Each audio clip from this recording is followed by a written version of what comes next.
उसके माता पिता, दादा दादी ने उसे बताया था कि प्रेम तो जरूर करना चाहिए, लेकिन वचन देने से पहले दूसरे को समझ लेना बहुत जरूरी है। जो ऐसा सोचते हैं उन्होंने कभी सार्वभौम भाषा नहीं सीखी। जो इस भाषा को जानते हैं उन्हें मालूम है कि इस दुनिया में कोई है जो उसका इंतजार कर रहा है, वो फिर चाहे रेगिस्तान के बीचों बीच हो या किसी बड़े शहर में। जब कभी दो ऐसे व्यक्ति मिलते हैं, उनकी नजरें मिलती हैं, तो अतीत और भविष्य बेमानी हो जाता है। तब रह जाता है केवल वो क्षण और इत्मीनान, और एक इतना गहरा यकीन कि दुनिया में जो कुछ भी है सब कुछ उसी के हाथों पहले से लिखा हुआ है। वही हाथ प्यार पैदा करता है और दुनिया में हर एक के लिए जुड़वा आत्मा। ऐसे प्यार के बिना किसी के सपनों का कोई अर्थ नहीं है। मकतूब, लड़के ने सोचा। अंग्रेज ने लड़के को झकझोरते हुए कहा, कहाँ खो गए, पूछो ना। लड़का उस लड़की के थोड़ा सा और पास आ गया, और जब वो मुस्कुराई तो वो भी मुस्कुरा दिया। क्या नाम है तुम्हारा? लड़के ने पूछा। फातिमा, लड़की ने नजरें झुका के कहा। मेरे देश में भी कुछ स्त्रियों का यही नाम है। फातिमा पैगंबर की बेटी थी। हमलावरों ने इस नाम को सब देशों में फैला दिया। खूबसूरत लड़की ने हमलावरों शब्द पर थोड़ा अभिमान जताया। अंग्रेज ने उसे फिर याद दिलाया और लड़के ने लोगों की बीमारी का इलाज करने वाले का पता पूछा। वही जो दुनिया के सारे रहस्य जानता है, उसने कहा, जो रेगिस्तान के जिन्नातों से बातें करता है। जिन्नों में अच्छी और बुरी दोनों तरह की आत्माएं बसती हैं।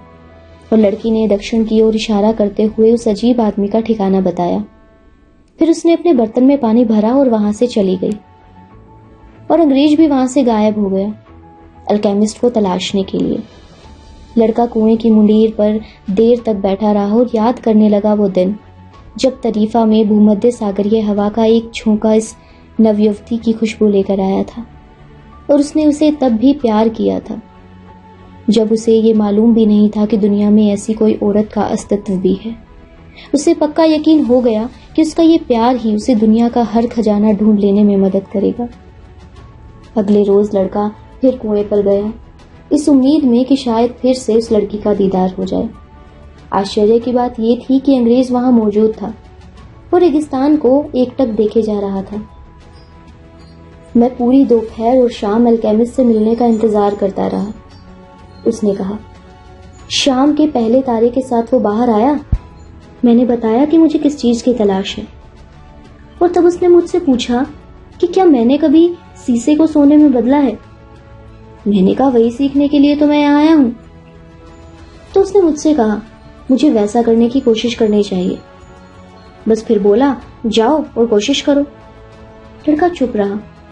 बेचारा अंग्रेज क्या इतनी दूर का सफर तय करके यही सुनने आया था कि जाओ फिर कोशिश करो, जबकि वो ऐसी कोशिशें कई बार कर चुका है।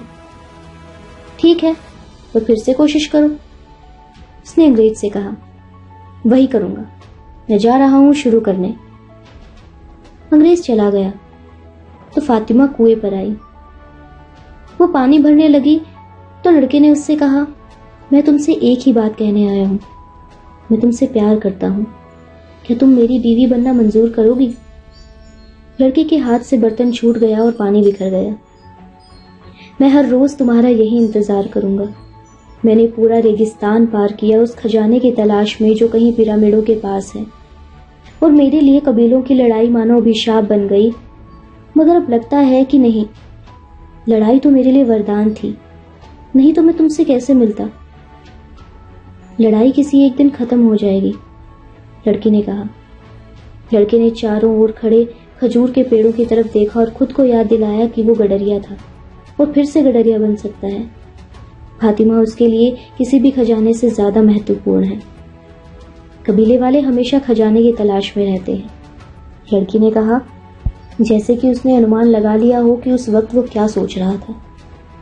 वो रेगिस्तान में रहने वाली औरतें अपने कबीले के आदमियों पर गर्व करती हैं। उसने पानी भरा और वहां से चली गई। लड़का हर रोज फातिमा से मिलने कुएं पर जाता था। उसने लड़की से अपने गडरिये जीवन के बारे में बताया, बूढ़े बादशाह के बारे में और क्रिस्टल की दुकान के बारे में भी बताया। उन दोनों में दोस्ती हो गई। उन 15 मिनटों को छोड़कर जो वो फातिमा के साथ बिताता था, उसे लगता था कि पूरा दिन इतना लंबा हो गया है कि काट ही नहीं करता। नखलिस्तान में रहते हुए लगभग 1 महीना बीत गया था। एक दिन कारवां के सरदार ने सब यात्रियों को बुलाकर एक सभा की। उसने कहा, लड़ाई कब तक चलेगी कुछ नहीं पता। इसी वजह से हम अपना सफर शुरू नहीं कर सकते। हो सकता है लड़ाई लंबी चले, शायद कई सालों तक। दोनों ही तरफ बहादुर योद्धा हैं और ये लड़ाई दोनों ही फौजों के लिए महत्वपूर्ण है। ये लड़ाई बुराई पर अच्छाई की जीत के लिए नहीं है। ये लड़ाई तो ये आजमाने के लिए है कि कौन ज्यादा ताकतवर है। जब लड़ाई इस मकसद से होती है तो बहुत देर तक चलती है, क्योंकि तब अल्लाह उन दोनों के साथ होता है। लोग अपने अपने ठिकानों पर वापस आ गए। लड़का दोपहर के समय फातिमा से मिलने गया। उसने सुबह की सभा की बातें उसे बताई। जिस दिन हमारी मुलाकात हुई थी उसके अगले दिन ही तुमने मुझसे कहा था कि तुम मुझसे प्यार करते हो। फातिमा अपनी बात कह रही थी। उस दिन तुमने मुझे उस सर्वव्यापी भाषा और विश्वात्मा के बारे में कुछ सिखाया था। लगता है उसी के कारण मैं तुम्हारा एक हिस्सा बन गई हूँ। लड़के ने उसकी आवाज सुनी तो उसे लगा कि वो खजूर के पत्तों से लहराकर आती हवा की आवाज से कहीं ज्यादा सुरीली और मधुर है। मैं यहाँ इस नखलिस्तान में न जाने कब से तुम्हारा इंतजार कर रही थी। मैं अपना अतीत भूल गई हूँ।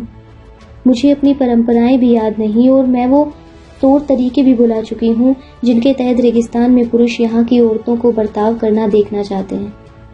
जब मैं बहुत छोटी थी तब से सपना देखा करती थी कि रेगिस्तान मेरे लिए एक बहुत ही नायाब तोहफा लेकर आएगा, और वो तोहफा मुझे मिल चुका है। जानते हो क्या है वो तोहफा? तुम। लड़के का मन हुआ फातिमा का हाथ अपने हाथों में ले ले, मगर फातिमा के हाथ तो पानी का बर्तन संभाले थे। तुमने मुझे अपने सपनों के बारे में बताया, उस बूढ़े बादशाह और खजाने के बारे में बताया, और तुमने मुझे संकेतों और शगुनों के बारे में भी बताया। अब मुझे किसी बात का डर नहीं है, चूंकि उन्हीं संकेतों के सहारे तुम यहाँ मेरे पास आए हो, और मैं अब तुम्हारे सपनों की भागीदार हूँ, जिसे तुम नियति कहते हो। इसलिए मैं चाहती हूँ कि तुम अपनी मंजिल की ओर आगे बढ़ो। अगर तुम्हें लड़ाई खत्म होने का इंतजार करना है तो वो भी करो। अगर तुम उससे पहले ही जाना चाहते हो तो अपने सपनों को साकार करने के लिए अवश्य चले जाओ। रेत के टीले तो हवा से इधर उधर बदलते रहते हैं, मगर रेगिस्तान कभी नहीं बदलता।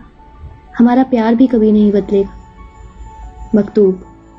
लड़की ने अपनी बात खत्म करते हुए कहा, अगर मैं सचमुच तुम्हारे सपनों का एक हिस्सा हूं तो तुम एक दिन जरूर वापस आओगे। उस दिन फातिमा से अलग होते हुए लड़के का मन बहुत दुखी था। उसे अपनी जान पहचान के सभी विवाहित गडरियों का ध्यान आया। कितना मुश्किल होता है उनके लिए अपनी पत्नियों को समझाना कि दूर चरागाहों में जाना उनकी मजबूरी है, मगर प्यार उन्हें रोकता था कि वे उनके साथ रहें जिनसे वो प्यार करते हैं।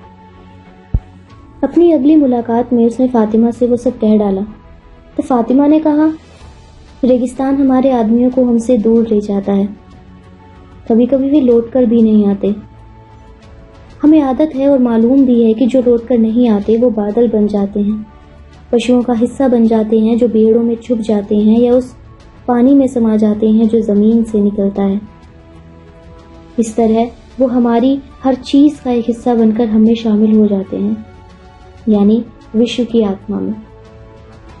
कुछ लोग वापस भी आ जाते हैं, उन्हें देखकर बाकी औरतें भी खुश हो जाती हैं, इस आशा से कि एक दिन उनके भी आदमी लौट आएंगे। मैं ऐसी औरतों को देखती थी तो उनकी खुशी से मुझे ईर्ष्या होने लगती थी। अब मैं भी उन्हीं औरतों में से एक होंगी जो किसी का इंतजार कर रही होगी। मैं रेगिस्तान की औरत हूँ और मुझे गर्व है इस बात का।